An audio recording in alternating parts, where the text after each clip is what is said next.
I can remember being a 25-year-old, analyst associate in this business at a big bank. And there was an MD that literally would stay in his office and read the paper and watch the Cubs game until his kids went to bed.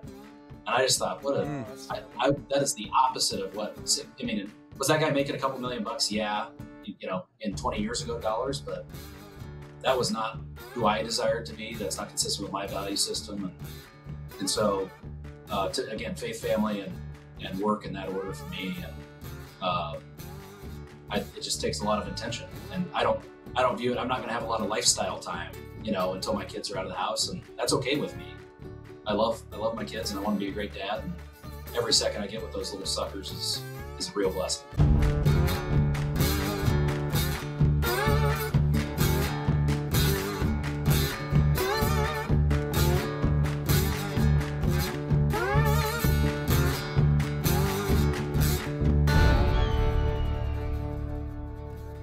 On today's episode, we have CEO and founder of Bridgepoint Capital, Matt Plooster. Steve, I was sort of surprised to hear we've got an investment banker who rejected Harvard, turned his back, made it into Harvard, and said, "I think I'm going to go local. I think I'm going to go to University of Nebraska at Lincoln and be a Cornhusker." I don't know if I would have done that. I mean, he's successful, so he didn't choose the wrong path, but that seems like at the time would have seemed like the wrong path. Turning down Harvard appears to be the wrong path. Yeah. But Matt did a great job. You remember him saying, "I wanted to be able to run out in the football field and be a Cornhusker and get a date." Get a date. The thought process of an 18-year-old male it never fails. It's always the same motivations and drivers. I was expecting some intentionality, some thoughtfulness, and I'm going to skip Harvard, and here's why. And I love his honesty and his humility, just to be able to say, I wasn't thinking about that. It all worked out in the end. I'm married to I have a beautiful wife.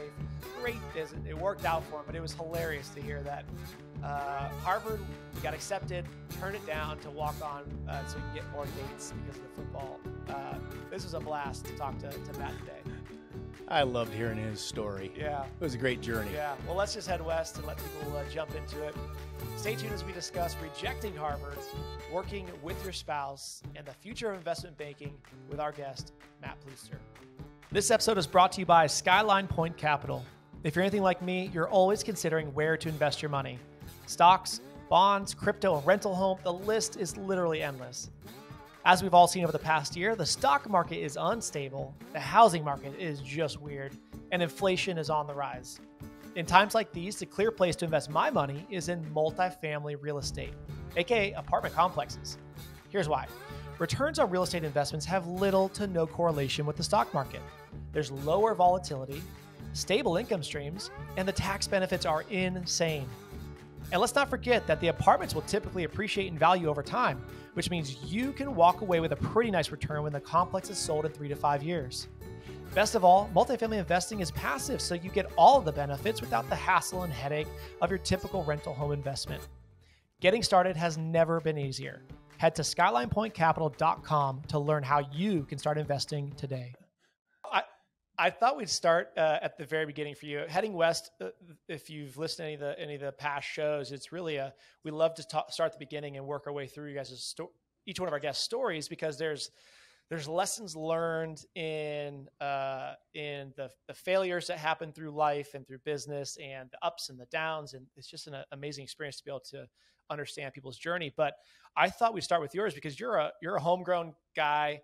You're from the Midwest, and you took a path that is very common for most Midwestern men, is that you turned down Harvard and went to UNL. That's totally a normal thing. The brilliant decisions you make as an 18-year-old male, right? Yeah, but joking aside, I would love to hear what's going through your mind even at 18 years old, where you get accepted to Harvard, you obviously get accepted to UNL as well. What's going into your decisions at that age of, I need to turn down Harvard and go to UNL locally? Clearly not a lot going through my mind that should have been going through my mind, but I'm always thankful for God's plan, I guess, if you will, not to get too righteous on anybody, but that's my belief about my life is God's got me where he wants me, and wasn't necessarily the traditional path for me. I'm from a small town down outside of Lincoln, Malcolm, now it's over 400 people. So it's a big city. We still win the small town game because we've got a gravel main street, no stoplights yet, but anyway, I was blessed to grow up in a small town in Nebraska, always kind of overachieving, academic kid, wanted to go to Harvard only because that was the best thing you could do. Right. Sure. So that's where I set my sights. Went to Elkhorn, Mount Michael out in Elkhorn as a Protestant kid from Lincoln, which was interesting. Benedictine monastery, huge blessing in my life personally and spiritually and all of the above. I was a pretty good, 5'9", Class C quarterback back in the 90s, option football in Nebraska. And keep in mind that decision might be different today with what Nebraska football's done in the last 20 years. But as I was thinking about college, I did a visit to Harvard for football, and Nebraska was coming off winning 3 of the last 4 national titles. And candidly, what I was thinking is I've been in an all-boys boarding school. I could hardly get a date for prom. And if I went to Nebraska, the national championship Huskers, and got to wear a jersey and run out of that tunnel once, I might get some dates. And so that sounds like an 18-year-old. Yeah. And so I wish I could tell you there was some grand strategy, but I mean, it was pure. Yeah. I'm not sure the motives were great. So I think the cool thing is I reflect on that. I mean, I'm actually thankful. I would say, with reason or rationale, it was probably the wrong decision, right? If you said, if you applied some logic of my future earnings could be X and that would allow me to do Y, that decision probably doesn't support itself. But two things about that decision as I reflect. One, to my parents' credit, and I grew up with a very authoritarian dad and a very structured faith-based home, but to their credit, they let me make the decision. And I think they were disappointed, but it wasn't, you're going to do this, which I always wonder, had they forced me to do that or heavy-handed me into doing that, how I would have felt about that and how that would have ended up. Second is I wouldn't trade it for the world. And as you do what would that probably have looked like and where would you have ended up? I mean, certainly I might be working for Carlisle or whatever, but you know what? I could have done that on my path too.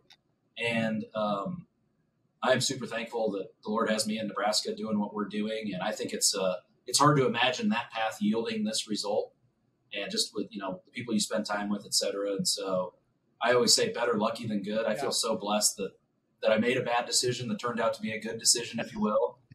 And I'm super thankful for it. I wouldn't trade it for the world. I got to run out of the tunnel and, stand on the sidelines and play in, 8 or 10 plays. And I got to go to the University of Chicago, maybe the top econ school in the world. And it was mostly luck and, Lord's provision. It wasn't me being a genius. Yeah. And so I'm super thankful for the journey. And I still, I'm 41 years old. I'm still on that journey. So good decisions, bad decisions, they're kind of decisions. Yeah. Well, right? and it led you to where you are today, which you can't say is not a great place. I mean, you're running a successful company right now. You've got, it looks like a team of probably 24. So things have worked out pretty well, but looking back, because as I'd heard that, based on your current position and what you do, that seems like you headed in the wrong direction. Harvard would have been like a great start to do what you do today. But I imagine looking back, going to UNL, University of Lincoln, probably instilled, and staying in the Midwest, probably instilled in you, further instilled in you some Midwest values that now benefit you now that you have a company that's founded in this area. Is that accurate? Amen. Yeah, I think it not only values, which I think came from my upbringing. So I'm not to say you necessarily would have lost those going to Harvard or something, but absolutely. And I think as motivational forces through my career and why I did well relative to all the Harvard and Princeton kids early in my career, et cetera, is I'll admit it. I had a little bit of a chip on my shoulder of there's plenty of smart Nebraska kids. Steve's son did it as one, right? I didn't feel like we were at any disadvantage. I felt like we were actually at a competitive advantage. We knew how to work. We weren't entitled. And I always carried that kind of Nebraska spirit forward into Wall Street, which I think was a differentiator. And quite frankly, we've carried that to our firm as we've boomeranged back, which is certainly a differentiator. Look, in our business, Steve can speak to this. He's got experience with firms like ours. Smart is kind of a commodity, right? There's lots of smart things. There's an old Warren Buffett about how he hires said nothing more dangerous than a really smart person without values. And I believe that. And, so you've got to be smart, you've got to be talented, but I mean, we're in a trust business. We want people to hire us because they trust us and we want to help them get to the right result. And that's in the DNA of who we are. It's actually kind of cool to see that come full circle. Again, not my grand design, somebody else's. But last week we actually kind of did Back to the Future and opened a New York office, which is, I think my post on LinkedIn was like back to our old stomping grounds, but it's kind of reflecting on that. And our slogan has always been bringing Wall Street solutions to Main Street. And part of that press release was now we're bringing Main Street values to Wall Street. And I think, as I think about solutions and values, I'm probably more proud even of our recent release. And just in, it's probably not just an investment banking thing. I think doing business the right way, or at least trying to and aspiring to for the right reasons, is something that we're really proud of. And in our little industry is a little bit disruptive, which is kind of sad, right? But there's a lot of good people in this industry that want to do this business, but want to do it the right way. And so that, I think back to your question, Jake, just that journey and how I came about it non-traditionally through UNL, I think has given us a foundation there that's stronger than, say, had I, moved to Boston or New York at 18 years old and that was my world, right? And so I'm super thankful for that, and it's had a huge impact. And yeah, I feel unbelievably blessed. I drive an F-150 now, and I slap my leg every morning thinking we get to do investment banking for real. And I live in my hometown. Yeah. My kids go to the same school, which is a great, school with great values that I grew up at. And I couldn't have probably designed that if I tried really hard to make all the right decisions, going to Harvard, doing all that. So I feel very blessed every day waking up, getting to do this. Yeah, absolutely. It's funny. It's you commonly hear of Midwesterners exiting the Midwest and heading either to the coast or to big cities like you. I know you went to Chicago, New York. You rarely hear them coming back around. They usually vacate and stay away, and yet you left and then came back. What was the driving force behind that? Yeah, and I would go as I'll touch on that. I would go as far as to say maybe that's changing a little bit in our experience recruiting, et cetera, and what people are looking for out of life, et cetera. We find that there's been a little bit of a deurbanization out of New York City. I mean, traditionally, if you were somebody like any of our 23, 25 people here, that's where you wanted to get to, right? I think we have a lot of conversations that people are saying, do I need to live in New York City to be a good investment banker, right? And is that the life that I want to live? And we have a lot of conversations every day. I just got off an interview right before this one, which was somebody that spent 15 years in New York and didn't want to raise their family in New York City anymore. For me, though, 10 years in Chicago and New York at two large investment banks was a phenomenal experience. I grew up in a small town, being in the middle of deals that every deal was a Wall Street Journal deal, right? A multi-billion-dollar deal in an apprentice industry where, they don't teach you how to do deals at business school, right? You learn how to do them by doing 100 of them. And so I was super blessed by that experience. And so professionally, obviously, that's a huge thing in an apprentice industry. But even more than that, I think, boomeranging back, I would humbly say I've got a bigger appreciation for being able to raise a family in Nebraska and live in a place that I care about and than I would have had I never left. And part of how we've actually designed our culture is around that. Reflecting on my experience, we've opened Denver, Chicago, and New York offices because some of our young rock stars, Steve knows some of them, we want to be able to retain, and we don't want it to be, hey, are you going to live in Omaha forever? Or are you going to be, if not, you're not at Bridgepoint. We want to provide that inter-office portability because looking back, not to be, holier than thou, I'm super thankful I lived in those places for a while. I still have a lot of friends and love those places. I was in New York until Sunday night, and we still spend a lot of time there. But I am also super thankful to be raising a family close to our family, in a great town and a great school, with core values for our children.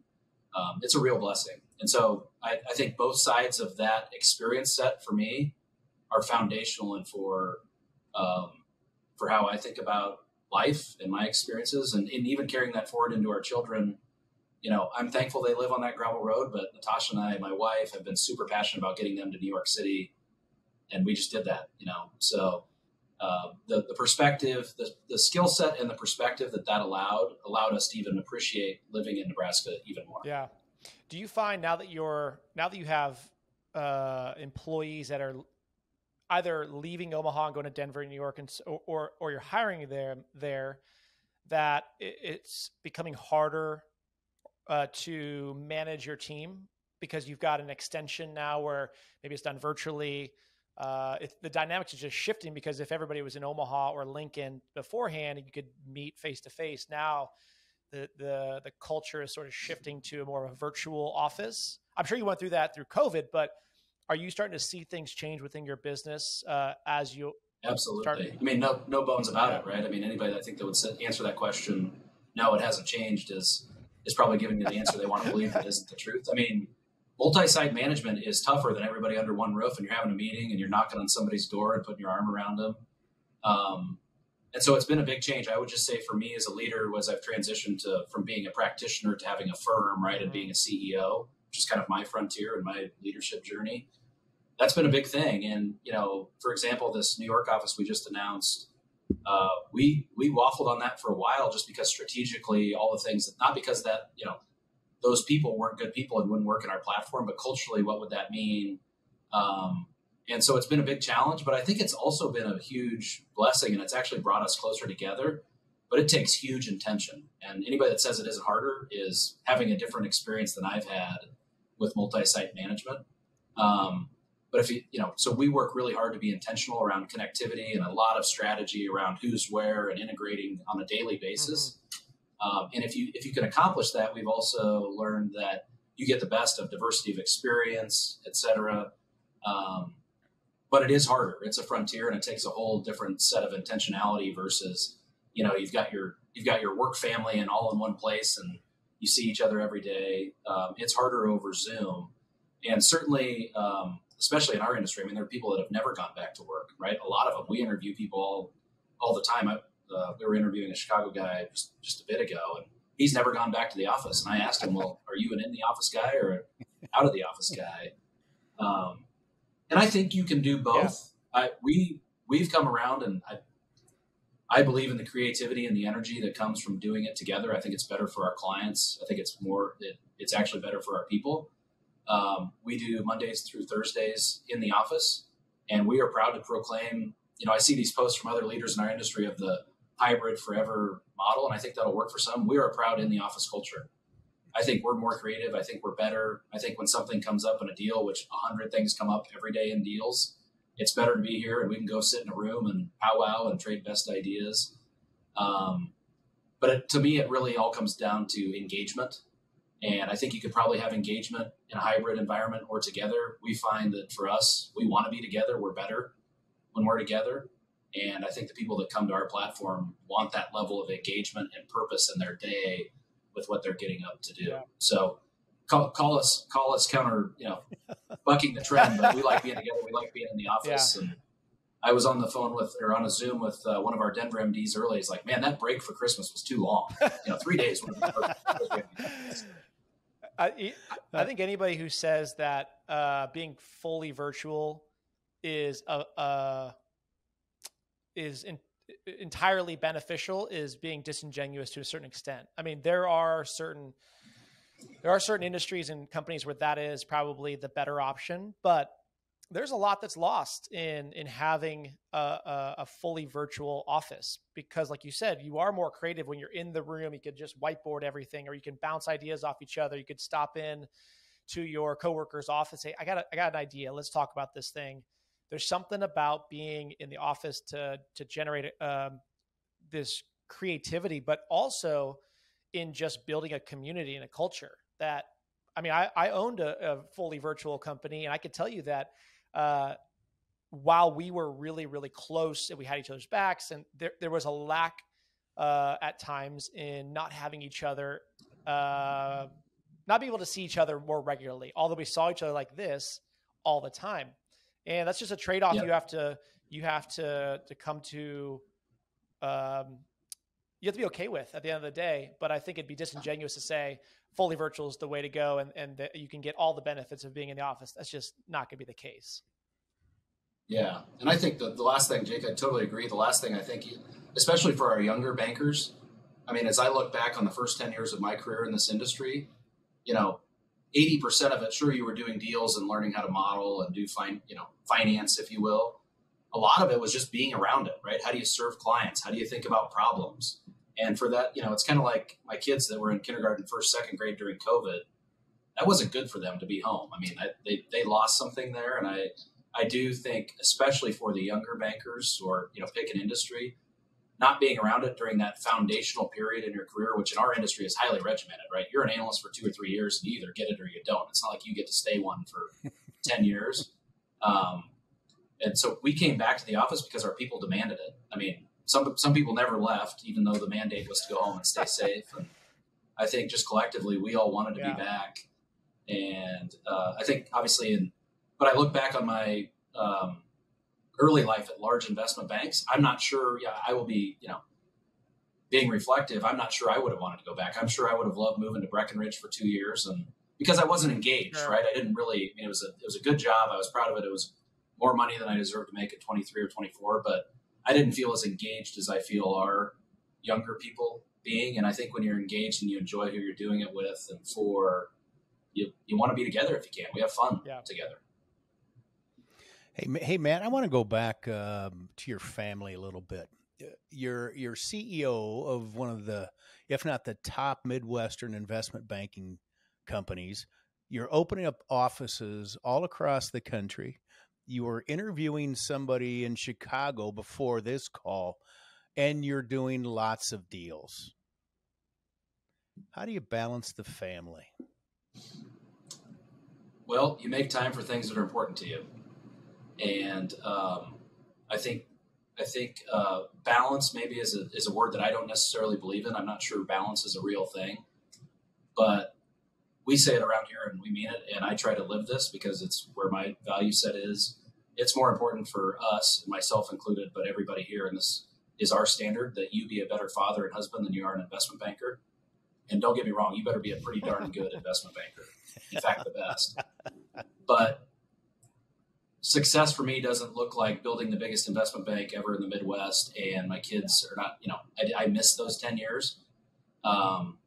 And so for me, it's all about, I call it embrace the crazy. I mean, our life is kind of crazy, but I can tell you between 6 and 9 o'clock, I mean, I travel a lot. If I'm getting home at 2 a.m., I try to get home. It's important to my kids that they wake up and dad's home, and even if I don't see them, just that they know there's something there with a father or a mother.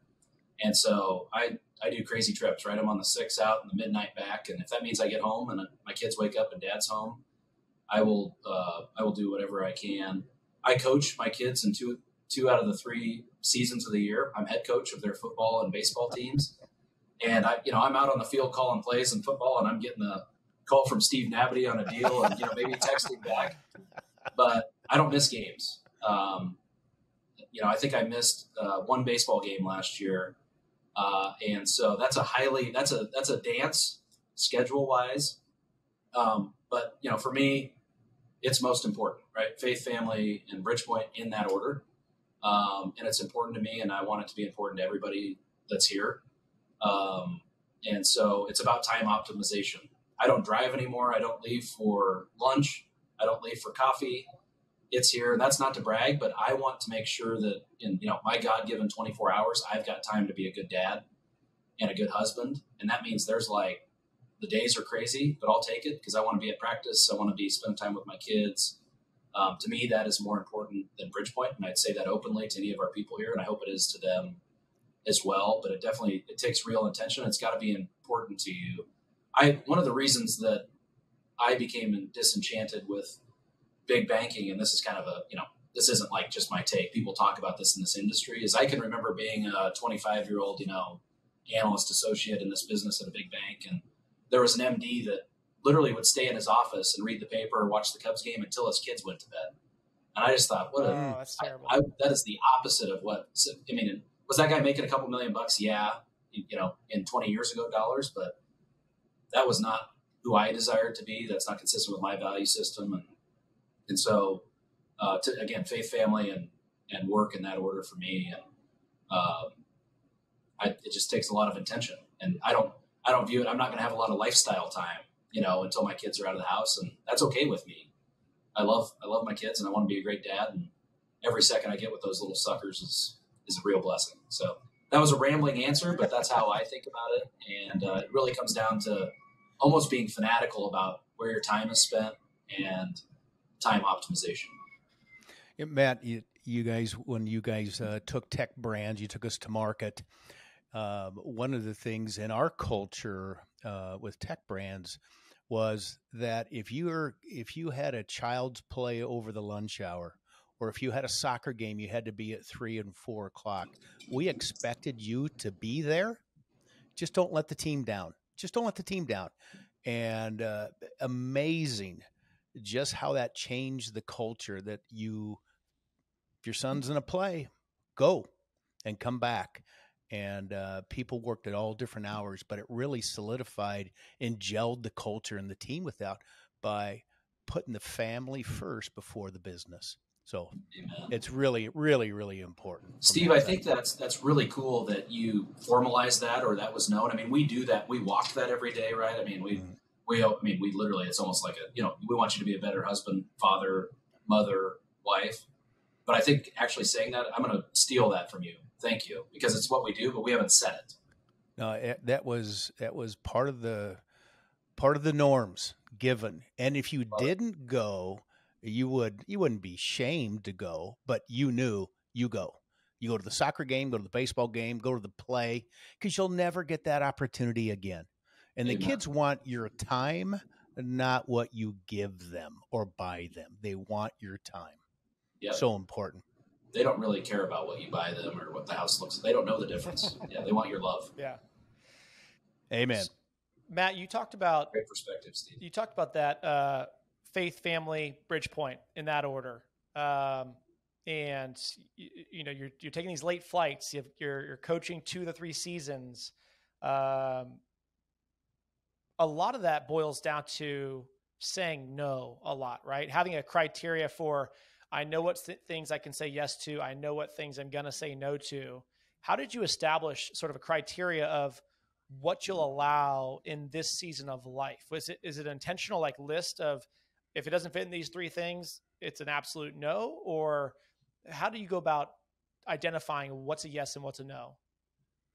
Wow, what a great question, Jake. And it's one of the things I've struggled with, being a young entrepreneur and figuring out time allocation. Mm-hmm. And it's actually interesting. I would say, actually, I am not just naturally or organically great at it, right? Kind of an authoritarian dad. My dad's my best friend, by the way. He'll probably listen to this, so I'll say this in front of him.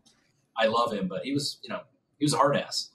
And so I'm naturally, in my DNA or in my, nurture piece, I'm a yes person, right? How high, how far? Yes, I did it. I got it done. And so I really struggled with saying no to things. And Gary Grote, Steve knows Gary really well. And Gary's, had more management experience than I did, right? When I hired Gary, he'd been running 225 bankers. He'd done a lot of people management.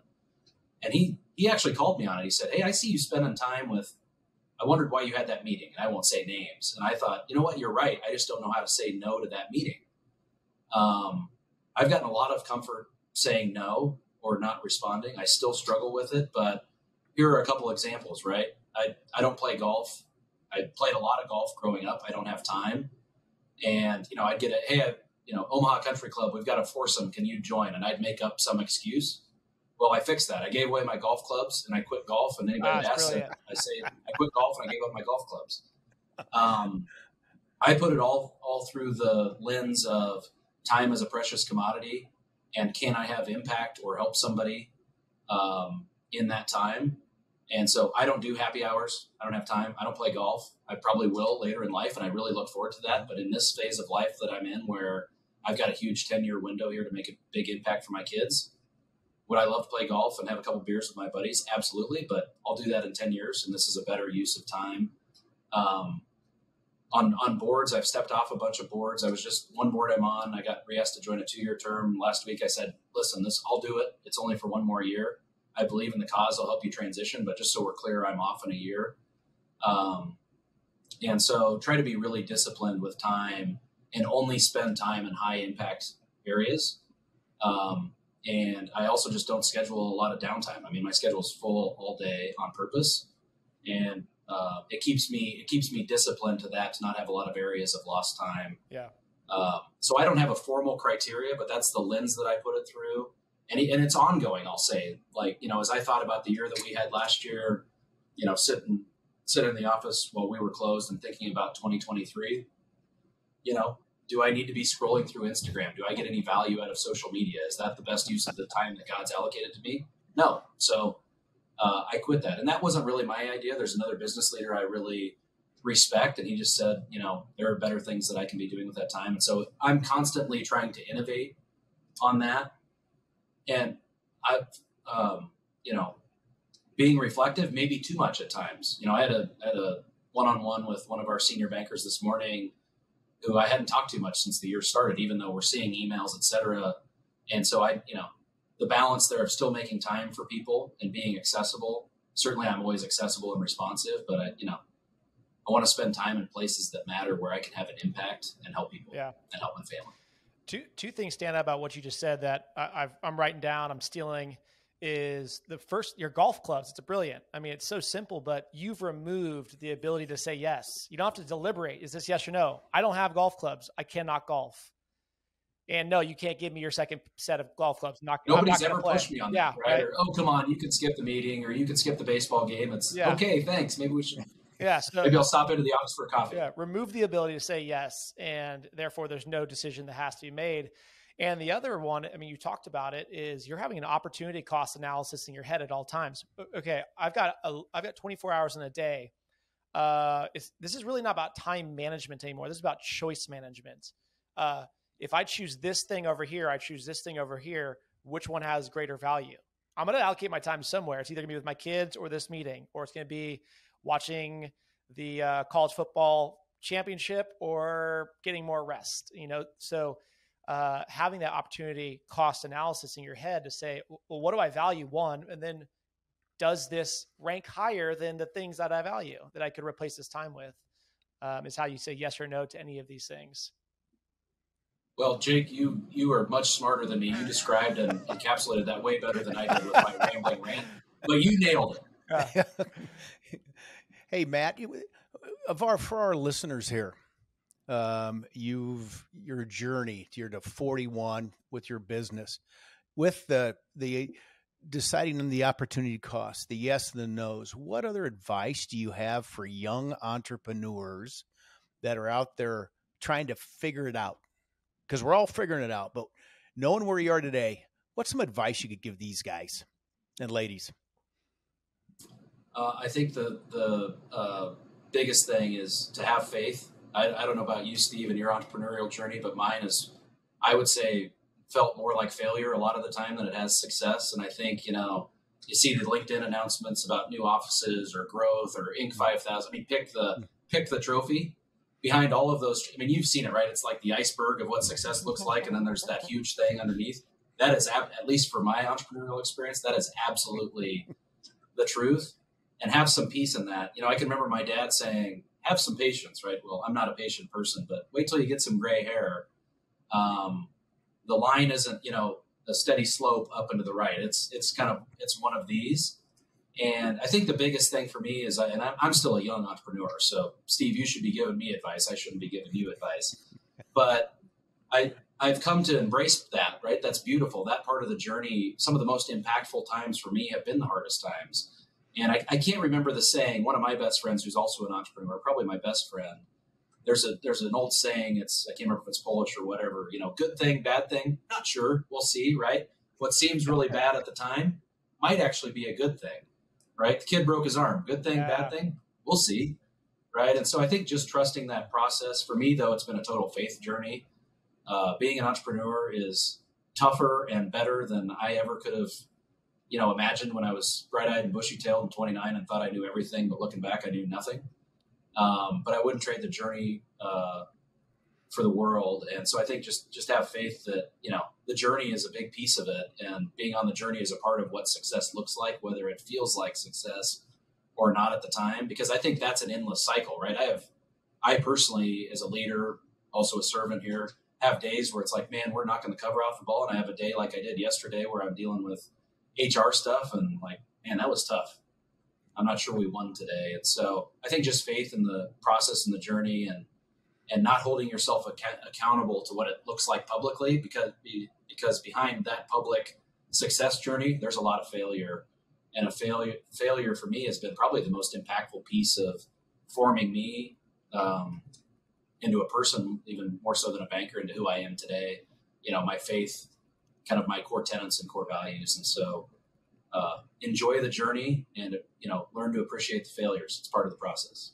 If I go back and look in our company over the years, the biggest excitement in pivoting in our business always came after a failure, after something didn't work.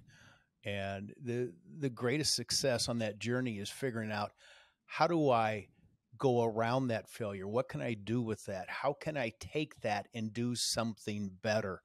And we lived it in our business. And the goal is not to have a whole bunch of failures, but the point is learn from that and keep it going, and take a failure as a great opportunity. As we say, head west, figure it out and get going on that. So every entrepreneur, I saw a chart that talked about the life and the journey of an entrepreneur. And it went from, oh, we're doing great. Oh, now we're going out of business. Oh, it's much better, much better. Oh, no, we're going out of business, and back and forth. And we've all felt that way over the years. Things go great, and then you kind of get knocked down. You just got to get back up again and make it happen. So that's just all part of life of being an entrepreneur. It's funny though. Amen. If you look at that chart, like you just said, Steve, of the ups and the downs, it looks like that oftentimes because we're so close to it. If you were to take that same chart and put it against the wall 50 feet away, it would look fairly flat, right? And I think, as I'm thinking about what you're saying, Matt, is you've got a really healthy perspective of the good and the bad, that not everything bad is in its entirety bad. There's probably some good that might come from that down the road, maybe, or maybe next week, or maybe 10 years from now. But that's a healthy perspective to take the bitter with the better, and just to say, this on the surface looks bad. We'll see how it plays out long term, but I'm just going to keep moving forward, keep heading west. This thing might look good now. It might be a stinker down the road. Who knows? I'm going to keep walking forward. And as you step back, you start to see that this thing is not as volatile as it might seem beforehand. But that's just a healthy perspective as an entrepreneur, because like you guys both said, there's going to be so many ups and downs that you got to take a step back, or else you're going to burn out pretty darn quickly. Absolutely. My dad used to say, every time I tell him something that happened right in the business, perfect, whether it was good or bad. And that was the spirit of his comment, right? It's perfect. It's part of the journey. Head west. And so, another one of my friends who's an entrepreneur, that he gave a speech all about my dad, how he'd always say perfect, no matter what, whether it was good or bad. And I think that's that same spirit. It's brilliant and infuriating at the same time. Yeah. Hey, Dad, I couldn't make payroll today. Perfect. Yeah. No, I want some advice, please. Yeah. Hey, Matt, tell me about, I understand your wife works in the business. Can you tell us about that? How's that work?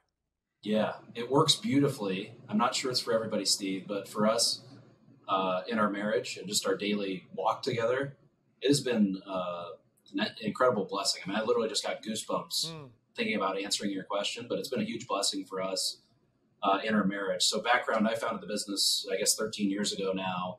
She came into the business about 5 years ago. We actually met though on Wall Street. We were working at Deutsche Bank together. She subsequently went to a private equity firm. I then went to Morgan Stanley before moving back. And so we had met in this business, but she had gone away, had 3 babies really quick. And that was, just full disclosure, that was the toughest time in our marriage, right? She was at home with 3 kids under 18 months. her language versus I'm trying to build a business from scratch, I'm not a trust fund baby, right? So with the revenue that came in yesterday, using more than all of it today. And that time, both of us in periods of stress, but doing totally different things with different languages was really hard. And God's really blessed us, bringing us together in this business. One, for our marriage, it's really cool. And so when everybody talks about balance, I'm like, I don't even know what that means, right? I mean, we'll be at home on a Sunday and our business is our life, right? And so it's interwoven in the daily fabric of our life. But it's really given us a great understanding and purpose together, right? I mean, when I've got to do a tough trip and I'm not home, I think there's more appreciation and commonality around language of that. And so it's been an amazing personal blessing. But beyond that, it's been a huge blessing to our business. She has skills that I don't have. She's really good at things that I'm not good at. And I don't think it's coincidental that our business really started to accelerate exactly when she came into the business. And I can't imagine not doing it with her. And I think it's also an amazing opportunity for us to walk out our values in our daily life and be a better, husband or wife and father or mother. I mean, we do that in front of our team every day, all day. And be my prayer that's hopefully we exhibit what we talk there. So, Steve, I get a lot of, wait, you work with your wife? I could never do that. I mean, you can imagine the comments, right? Or, oh my goodness, that sounds terrible. But for us, it works beautifully. And it's just been a tremendous blessing that it wasn't by grand design. It just kind of happened. And, it happened pretty organically, right? She started to do some things but she's hugely impactful. She's every bit of the leader of this business that I am, and has had just a tremendous impact on our business and our people. And it's been pretty special. That's really cool. My accountability partners, when we were talking about, family, your marriage, your wife, and et cetera, and I'll explain certain things. And then they ask that one question. Okay, if I ask that question to your wife, what would she tell me? How was that going? So if Natasha was here and we asked her, how's it working with Matt in the business, what would she say? Well, I think she's a lot nicer, more talented, and personable than I am. So maybe it's not as fun for her. But I've heard her say the same thing. I think just naturally we feel a little bit different about our roles, right? Inherently, I think a mother, at least in our family, there's a where does the buck stop on the business and as a parent? And our roles are slightly different there, but boy, they're maybe 55-45. It's not like breadwinner over here and caretaker over here. I mean, it's pretty integrated. And I've heard her say the same thing. The toughest time in our marriage, it's not like we've ever had a substantially tough time, but it's been incrementally easier when we've been doing this together. I think we both think, not to get all spiritual on everybody, but it's a God thing for us, and it's really helped us. You're doing life.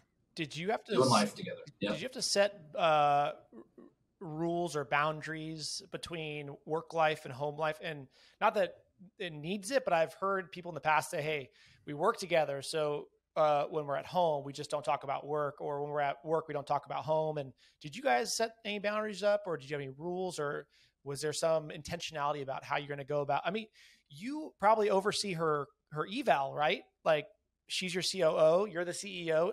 There's probably some.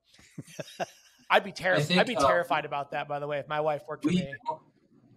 We don't have boundaries. And I think that's a function of our industry. We are not in an 8-to-5 industry. I mean, clients, if they call you at 9:30 at night, expect you to answer. And that's the level of accountability we give clients. And so it's a delicate balance. From time to time, as a CEO, I take a lot of pride. I'm not great at it, but there's a lot of high courage conversations, and that includes with her. And she, sometimes that'll I'm very, I can get past something in 3 seconds. That transition for her can be rougher. And so, we might be in the car on the way to the Omaha office in the morning, and I'm all of a sudden CEO, Matt, she calls it. And I think, that doesn't always land as well, probably because I'm not very thoughtful or perceptive. And so those things do come up, but I would honestly tell you, Steve and Jake, that's literally like the 1% exception. We've just developed a beautiful flow there.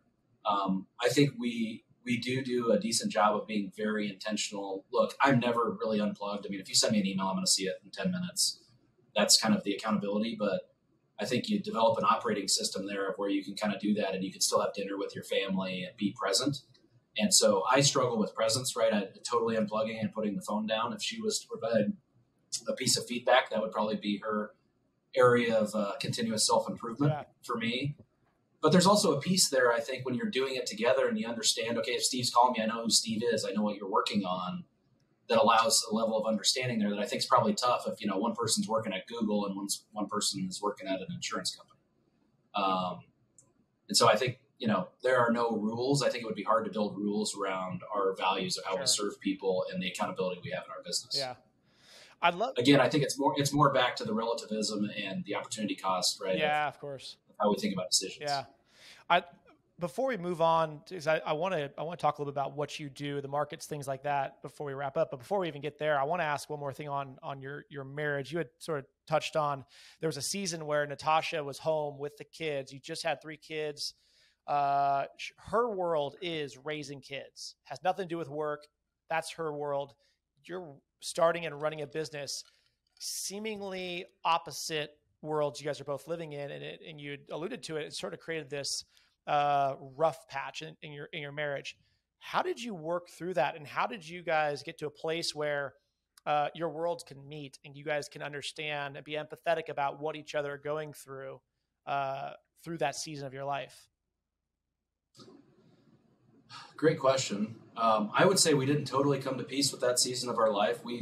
Natasha and I and the firm use a success coach, and that we do that personally and professionally. So every month.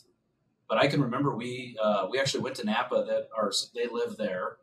A couple named Phil Toll and Gail Toll. Phil's famous. He's the guy that brought Metallica back together, and he works with Rascal Flatts and Dick Vermeil. God bless him. All these famous people, and then he works with 2 investment bankers in Nebraska. It must be a charity cause. But we actually went and had a session, and I think we were both in periods of stress in our life, and we just kind of sat down and actually had a facilitator just voice our feelings. And I think, it was 10 years ago, earlier in our marriage, we weren't as good at communicating. They really helped us kind of bridge that gap. Even though it wasn't really intentional, it kind of came out. So I think, being more intentional about communication and taking the blinders off at times and being just, I think which is probably just part of the marriage journey too, is learning to trust each other. The stuff that you spend the first couple of years fighting about, you kind of laugh at each other about later. At least we do. And I think just learning to trust each other and that you're on the same team, at least for us in our marriage, and having a facilitator to help do that, even though it wasn't like we went and saw a marriage counselor. It was more part of this Bridgepoint thing. But, a good facilitator is like, oh, well, tell me, that was interesting. Tell me more about that. Really just helped us break down some barriers. And when you get to the roots of those issues, at least for us, we both love each other, right? We both want good for each other. And I think just communicating about that and level setting and putting away baggage really helped us to move on. And I would just say for me, emotional maturity, looking back, I was, I'm not sure you're that mature of a guy at 30 years old, if I'm being candid. At least I wasn't. So, welcome to the club. Yeah. That's awesome. Hey, Matt, since 2019 to now, from economic macro level, a lot has gone on. You took our company Tech Brands to, like I said earlier, to the market, and we ended up selling in 2021, and then 2022, things just went so different due to the rates. What would you tell a business owner who's thinking about selling in 2 to 3 years? What advice could you give him right now to be ready to call Bridgepoint for their investment banking? But can you give some advice? Yeah, maybe just Steve, I think your summary of the market is correct. It's actually been kind of a crazy couple of years, and looking back at that, right? I mean, 19 and 20, and 18, 19, and up until was it January, and then really March of 20 when COVID started. were kind of the go-go days. I mean, businesses were selling and everybody thought they had a 10 times business, which were, record valuations over the historical norm, right? COVID, we all kind of thought the world was ending as business owners for a couple months, and then the government became the bank, right? And then we had another kind of 12 months where it was great. And then, the clock kind of stopped in July 9th of 2022. The credit markets effectively fell apart for a while. Deals were disrupted. And so, valuations came down, and really credit impacted that more than anything.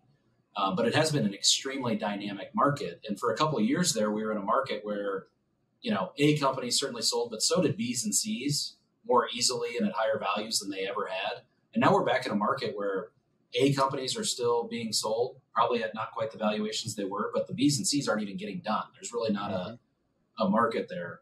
And so, if you've got a great company that's recession resistant, that didn't have a huge COVID bump, there's a lot of discipline on buyers on, okay, here's what happened during COVID. Is that really the norm, or were there COVID factors that impacted that? Great businesses with great management teams, with clean financials, and with growth opportunities and well-defined strategy are always going to have value. They still have value in this market. And I would argue that maybe even more for those really premium assets where those boxes are all checked. The reality is private companies, a lot of them have guys or gals who are kind of the person, right, working on transitioning to that next phase of leadership that somebody else could underwrite and own them for 5 or 10 years under their leadership to drive additional growth, and quality of financials. The number of processes where we've seen the financial function of a middle market or a lower middle market business cost an owner or a family tens of millions of dollars, literally, are more than I'd like to count. And so Steve, you probably see my LinkedIn stuff. We put out thought pieces about all that, but I mean, we're in a deal right now that's a $200 million deal where it seems to be hard to convince an owner that he should hire a $200,000 CFO. And I believe in that advice. I mean, I think, he's going to see a 10 to 10 plus times return on that investment, but invest in your people, your leadership team. At the end of the day, if you don't have a public company or some really large private equity company, they're all jockey bets, right? You're betting on a team and a group of people to generate growth and return, right? And then also on the financial side, investing, and I actually think pre-investing in your financial function and the quality of your financial statements is a good investment every time. And so both of those are really people answers.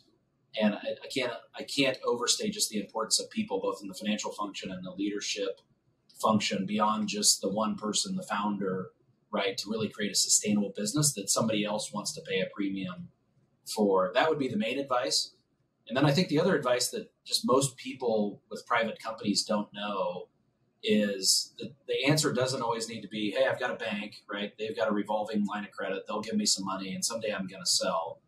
If you've got a family, right, maybe a multi-generational family, or you'd like to keep the business, but you've never had liquidity for your family, there's a lot of in-between capital that can allow those outcomes to have your cake and eat it too, if you will, especially if things like, brand and legacy and the employee base are really important to achieve partial liquidity at a time where maybe valuations aren't the highest they've ever been, right? We're in that phase now where we were here.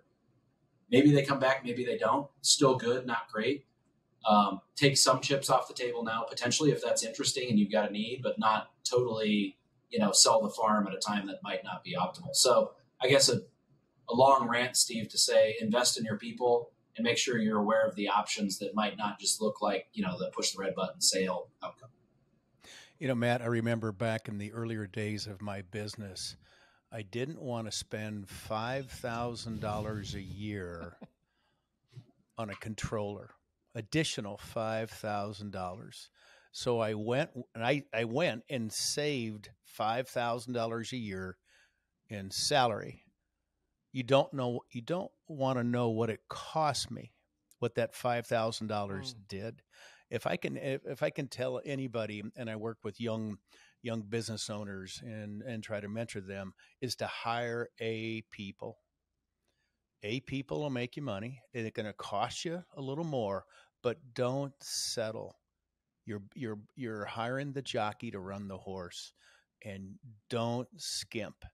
Pay for the people to make you grow. And I had to learn the hard way, making 30-year-old decisions. It was very expensive. They always say you get what you pay for, but man, for people, that is so true. If you want to save money, you will see the results, and you got to be okay with it.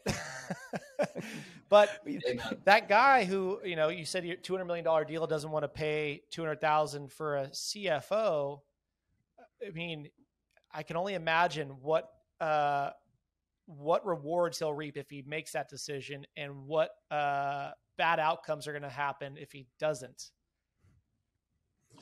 He'll spend a lot more than 200,000. Yeah, for sure. Yeah, take 10 times whatever number that's wrong. Right.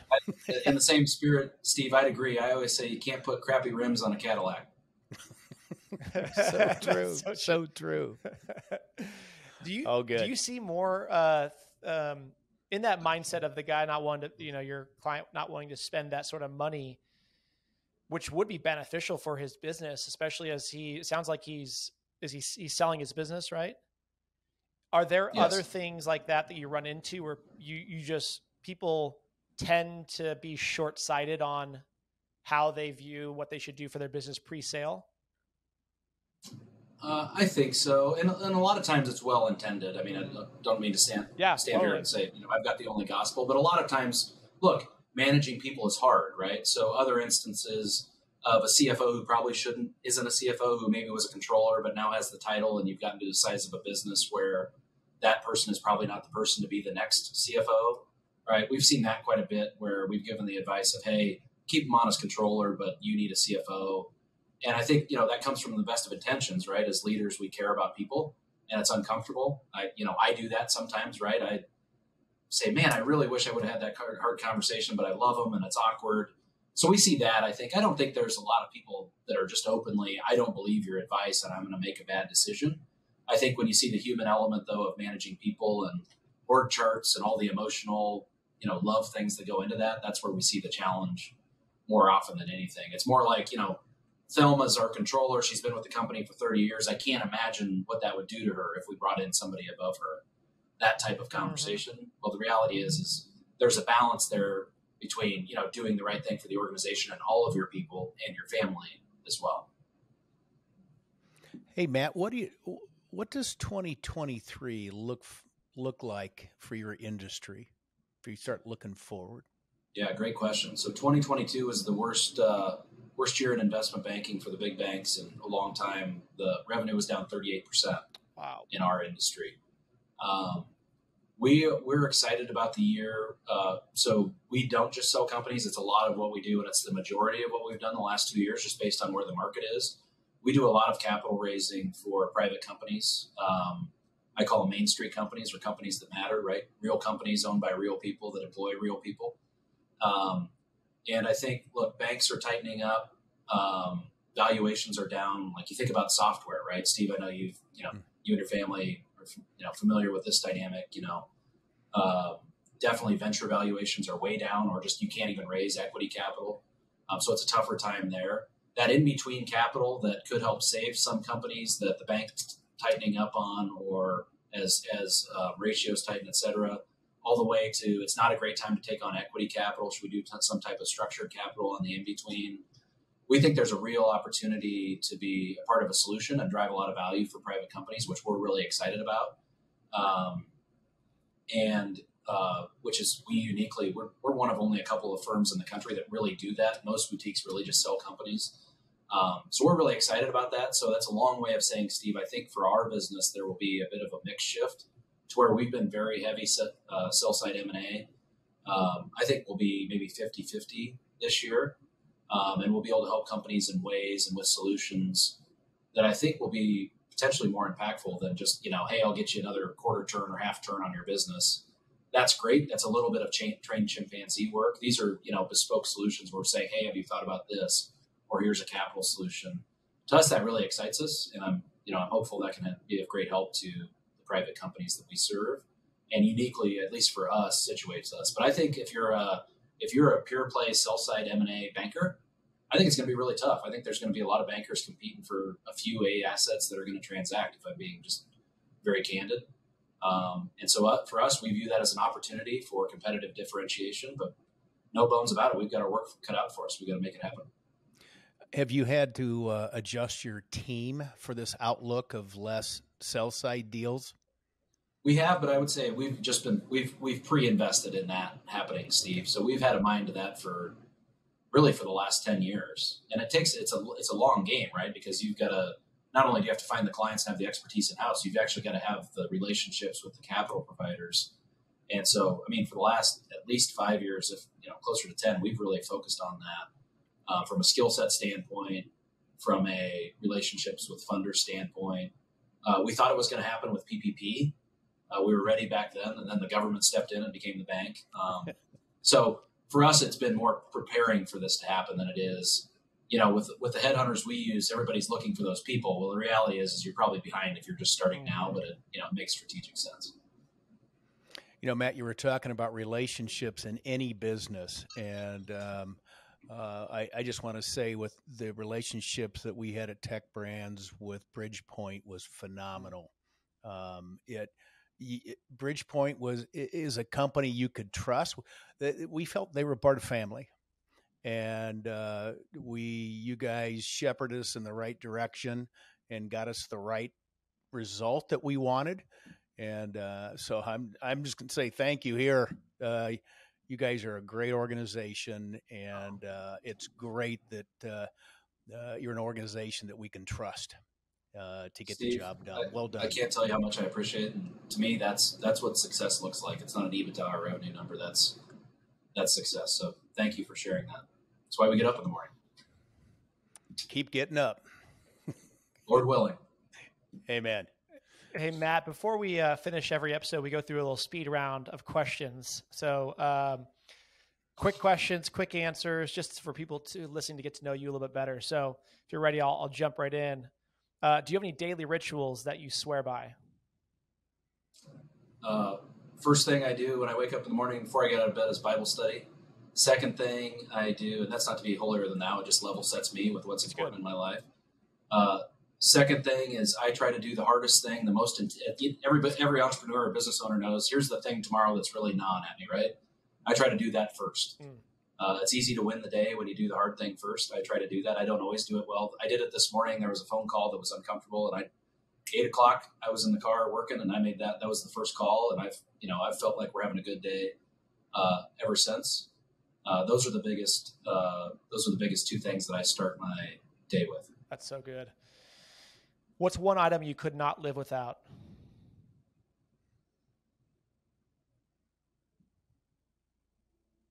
Physical item? Yeah. I mean, not your family. That one goes without saying. So you can say physical. We did this. So I'm a YPO member, and this was one of our icebreaker questions, and I couldn't come up with anything. There's nothing physical to me that is that. I mean, if I'm being honest, that sounds kind of righteous, but if it's not a person or God, to me, they're replaceable. They're just things. Yeah. So nothing. Great. That's a really good answer. That's probably the best answer. Yep. All right. In what situations do you find that you're most happy or fulfilled? And that can be personal or professional. I'll do the opposite question, or whatever you call that. The times that I feel unfulfilled, or I don't feel happy, or you got that uneasy feeling, is when I feel like anything about integrity, right? My personal integrity. It's not wins and losses. It's, did I say the easy thing, or did I say the full, not the 90% truth thing, the full truth thing? And so for me, it's all about, if I'm walking with integrity according to my core values and belief system, I feel good. And it's not about winning or losing. It's really about doing the right thing. And so when I don't feel good, it's when I don't feel good about my personal integrity. And not from I don't lie to people, right? But if I didn't have the hard conversation, right? Or I kind of pussyfooted around a tough issue, that's when I feel unfulfilled. And when I am doing those things with, having the hard, high courage conversations that are the right thing to do, even though they're tough, that's when I feel the most fulfilled and, the impact that I'm having. What's one thing in your business or industry that you're really excited about?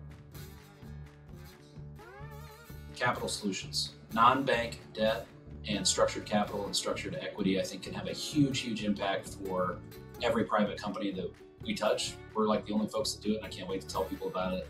And more importantly, have a bunch of success stories for people like Steve that say, you know, the postmortem, that was hugely impactful, helped my family business make it, or transformed our business. All right, last but not least, we always end with this question. Heading West is the title of the podcast. It's essentially you start in one spot, you head in a direction to the end destination. Life's about a journey. You learn along the way, but eventually you get to a destination. So the question is, as you head west, where do you hope to end up? Heaven. We all hope to end up in heaven? Amen, brother. Perfect answer. Well, Matt, it was a blast talking to you. Thank you so much for spending time with us today, and hope we can do this again soon. Hey, thanks for the conversation. Jake, Steve, you guys were a blessing to me. I appreciate it. Thanks, Matt.